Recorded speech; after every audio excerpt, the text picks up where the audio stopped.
You're tuning in to Neurodiversity, a podcast for neurodivergent adults and the people who love them.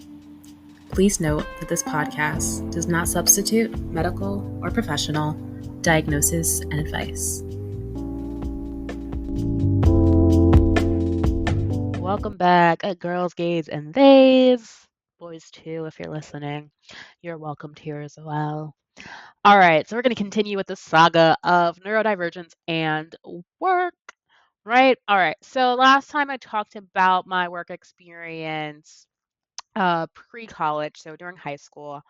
Now I'm going to talk a little bit about during college, and we'll see where we go from there. All right. So remember to like, subscribe, share with a friend.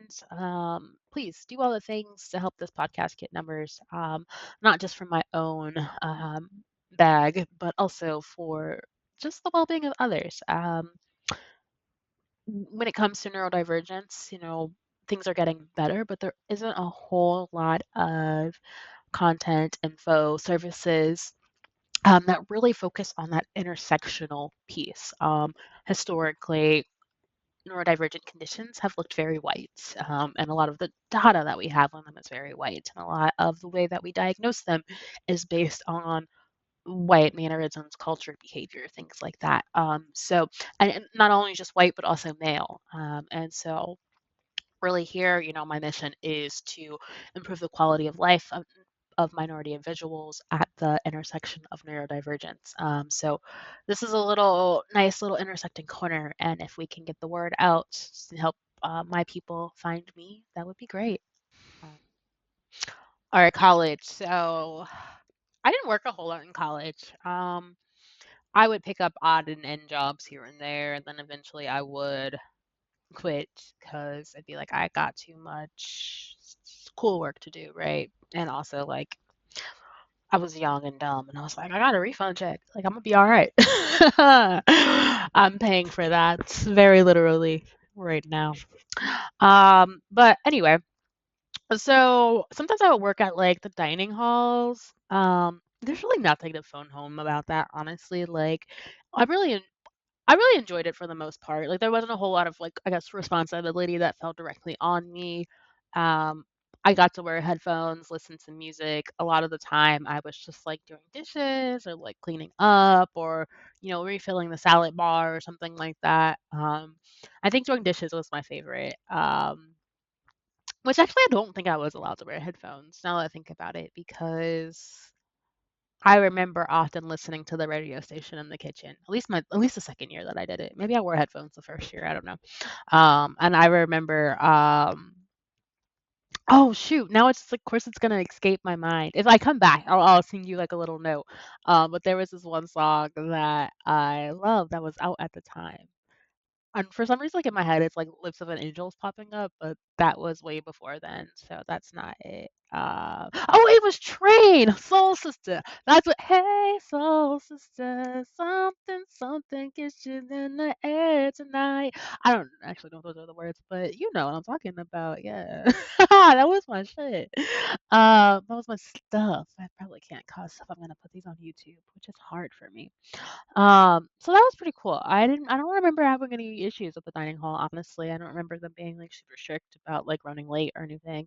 Not that I run super late. I mean, I usually lived in the building or a couple buildings away or whatever.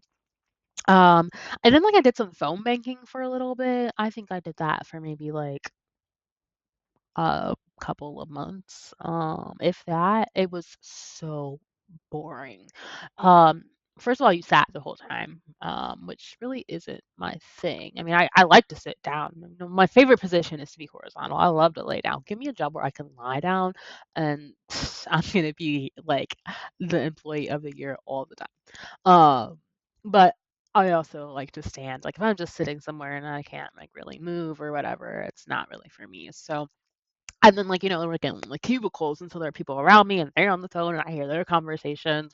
Then we're like supposed to follow this script, and people hang up on you or they cuss you out, and I just wasn't feeling any of that. And again, like I'm not the kind of person who likes to force stuff. Like I'm not a saleswoman.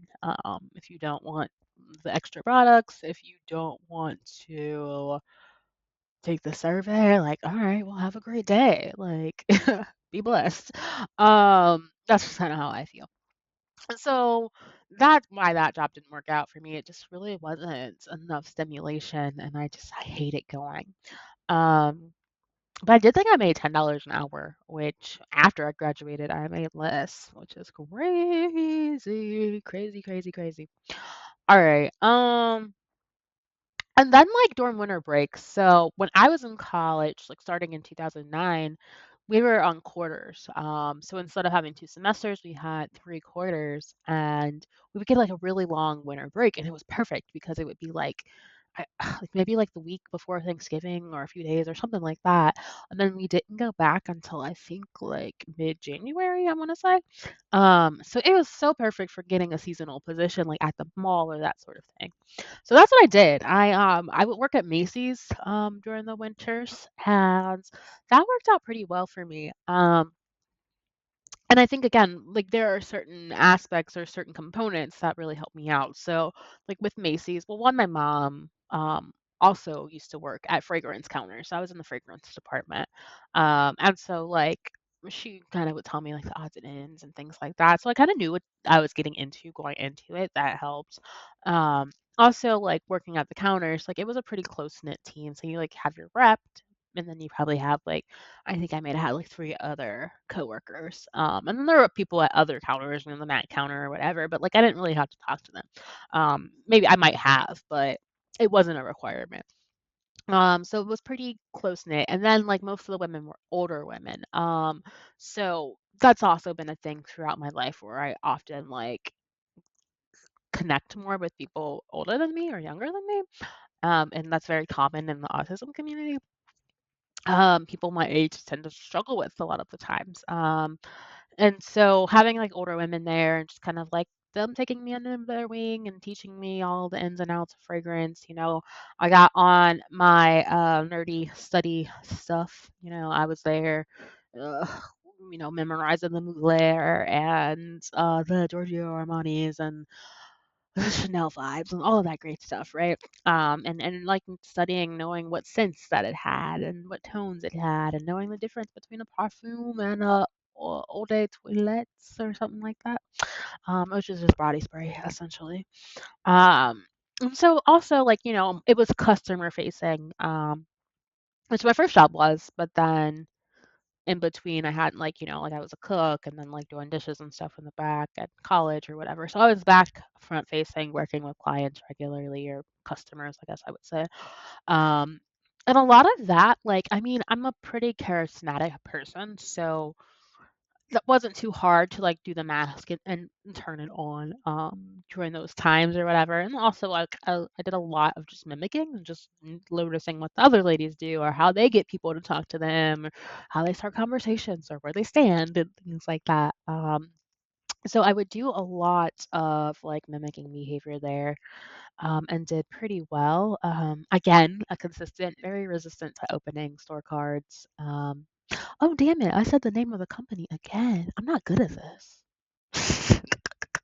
I'm not good at being discreet. Oh my gosh. That's actually not true, but I'm just a little too honest. I just be like, I'm quick to name whoever I need to name, store or person. But that's a whole nother story.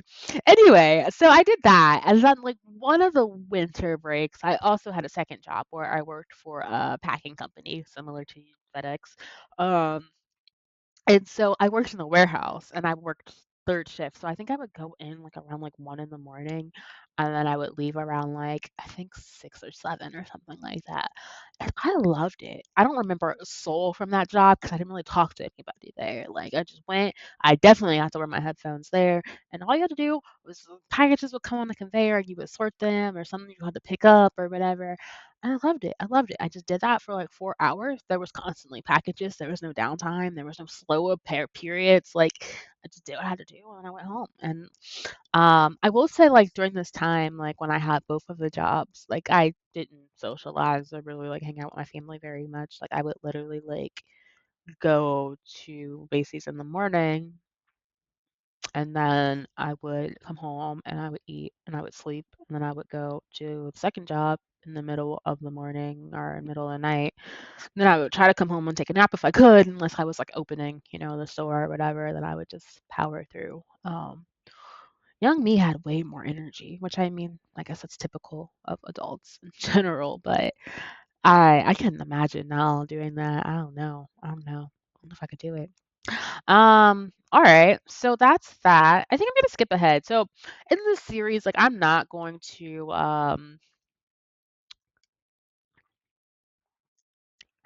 go over every single job I've had.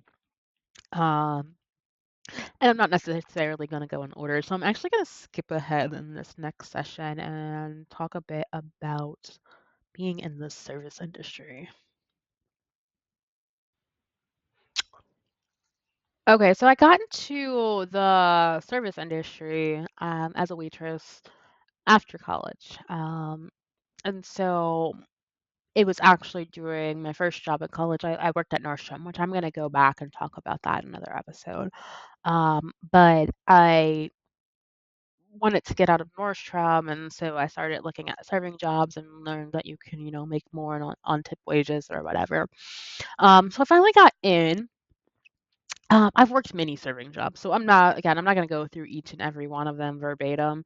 But what I will say is just in general, like I was good at it. I was pretty good. I would say I was really good. I was really good at being a server, and being a neurodivergent person, especially on the spectrum, you might assume that that would not be my strong suit. Um, but actually, it was good. And what was hard for me was like the rules, the bureaucracy, like management, socialization, and then just being so freaking exhausted afterwards, and that's carried on throughout life. Um, but I would have conflicts sometimes with coworkers here and there. Just some people would get on my nerves. I'm not great at like hiding if you get on my nerves. To this day, I just don't have much of a poker face, so people typically know if I don't like them, or I don't really go out of my way to like fake and talk to people that I don't like. I just will stay away from you. Like Sis's granny said, you gotta treat me mean, I gotta treat you mean either. You just stay out of my way and I stay out of yours. She said something like that. Anyway, so yeah, there would just be like little things like that. But I did get along with people for the most part, coworkers and clientele as well. Um, I would say what was probably really hard a lot of the times was just the ebbs and flows of the shift. Again, like being bored, like it's physically painful. Like I don't know really how to describe the physical pain, but like it makes me almost want to like just like stab like a little like paring knife into my hand for the thrill of it, so I know I'm alive. um, so like sometimes it would be really just like really dead. You would have like really dead periods at restaurants or whatever, and oftentimes in restaurants, they want you to look busy, and I hate looking busy. Now, if I'm actually busy, like cool, no problem. I love to be actually busy. I would rather be busy than standing around and feeling that painful boredom. But like if there's nothing to do, like faking like I'm doing something, it just pisses me off. Like I don't even know how else to say it. Like it angers me because like why do I need to fake? Like if you want me to do something that you actually have something to do, then cool. But if you don't, like shut the fuck up. That's just how I feel about it. Um, and so like that part would be really difficult for me. And then kind of along those lines when it comes to like social norms, like a lot of times in the serving industry, like if you call off, you need a doctor's note. But a lot of times you might call off because you have like a cold or, something very minuscule or a migraine. And so it's like that would piss me off because it's just like, why would I go to the doctor for this? And a lot of times I just wouldn't. And because I was a good employee, a lot of times I was fine. So sometimes they really double down and they're like, no, we need this note. But it's just like I don't need to go to a doctor to diagnose a cold. Like, and I don't need to pay that copay. And so like that would just like really infuriate me. And sometimes of course like I would challenge that rule because like it's a fucking stupid rule. I'm supposed to stop cussing. We'll see how that goes. Yeah, if YouTube doesn't like it, you can stream me on Spotify, and I'll be on some other platforms here soon. Um, but yeah, so things like just silly like rules like that would annoy me. Conflict with coworkers. A lot of times I would have conflict with like hostesses, because again, like social currency, and it wasn't something that I really understood. And not that I would have like beef with the hostesses, but a lot of times, they're just in a different area, and so we're not like hanging out, chatting, or whatever, whatever. And I wasn't necessarily going out of my way to do that a lot of the times. And so like they would like skip people that they didn't really know, and they would like double seat their friends, or things like that. They wouldn't go into the rotation. They wouldn't go by the rotation correctly or whatever. Or if we're section based, like even when you have, certain sections in the restaurant, you still need to rotate those sections. Um, and so, like, I would say something about it, and I would be like, "What are you doing? Why are you doing this?" Like, blah, blah, blah, blah, blah. And so, like, sometimes that would, like, start conflicts because, well, largely because they were doing things that they weren't supposed to be doing, and I was saying something about it, which, story of my life. It's like a digression, like, being a rule follower, right? And just kind of being, like, outspoken about rules, or rules that actually I believe in and ones that I don't like or don't make sense. But when I was like a little kid, this is a total digression. I was, gosh, I was probably like 5, 4 or 5, something like that, and I was at church one Sunday. So we had like like a little gathering room where they served coffee, and there's refrigerators with juices and things like that. And so like I had a bestie at the time. Well, we were like frenemies, honestly. And so, like, our parents, like, left out of the room, and, like, she decided that she was gonna go into the fridge and get herself a juice. Not on my watch. Not on my watch, because the rule is you have to ask to go in the refrigerator, right? So I'm guarding the refrigerator with my body. Like, I'm sprawled out in front of it, like, she ain't getting this juice until our parents come back. So then this little girl hit me. And then I ain't even hit her back because, back then I wasn't quite so violent. But life pushed me, you know?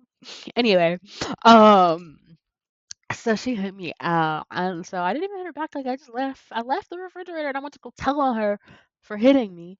And then not only did she not get in trouble for hitting me, she didn't get in trouble for getting the juice either. And that was the day. That was the day that I knew that rules were low key bullshit, and it was very upsetting. I hope you enjoyed that anecdote. Anyway, so I'll get into it like with the hostess or whatever, for those sorts of things. I smoked a lot, I drank a lot, and when I say smoked, I didn't smoke weed at the time. I used to smoke cigarettes, so nicotine. And being in the restaurant industry, like, wasn't like the first time I smoked. Like, I tried a cigarette in like my early teen years. I smoked occasionally here and there during college, but it wasn't until serving that I would consistently smoke. And I think for 2 reasons. One was to just help regulate myself and to calm down or whatever. Um, but 2 was also to get breaks, because in the service industry, they respect smoke breaks. They don't respect I need a quiet moment breaks. They barely respect bathroom breaks. They barely respect your hungry breaks. But if you need to smoke, come hell or high water, they will find a way to give you 5 minutes. So I became a smoker. Um, so I would smoke pretty frequently, and it was nice to just, yeah, again, like, calm down. I get that nicotine rush, but also it was like I got silence. You would have to go outside, and so I just wouldn't be in all of the chatter. I wouldn't be under all the lights, and I would just be able to just breathe essentially, and get a little bit of downtime.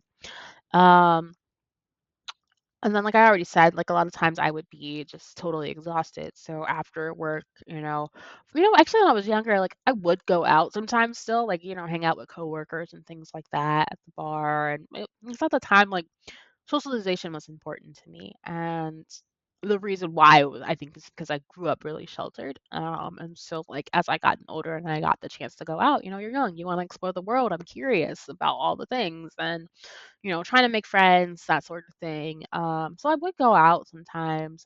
But yeah, usually when I go home, like, I'm just nonverbal. I'm going to bed. Like, I might shower, I'm probably gonna like binge watch an hour of a TV show or something like that. Probably one I've seen before.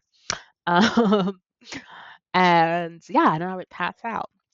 I think another hard part, again, because I love to talk about intersections, was just dealing with a lot of racism in the service industry. Just from people advocating for Confederate flags to people making racist jokes because they're gay, and I think that that gives them the right to be racist for some reason.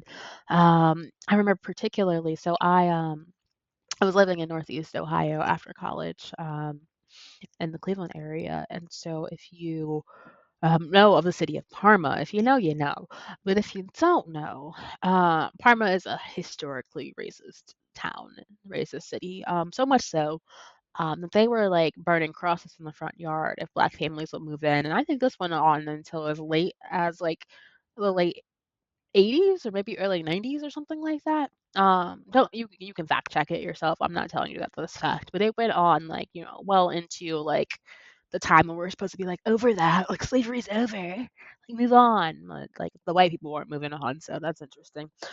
Anyway, so yeah, actually I remember like when I moved out there to that particular town, like my grandma, she begged me not to go, but I was just like, I was in love with the colonizer, and that's where I went.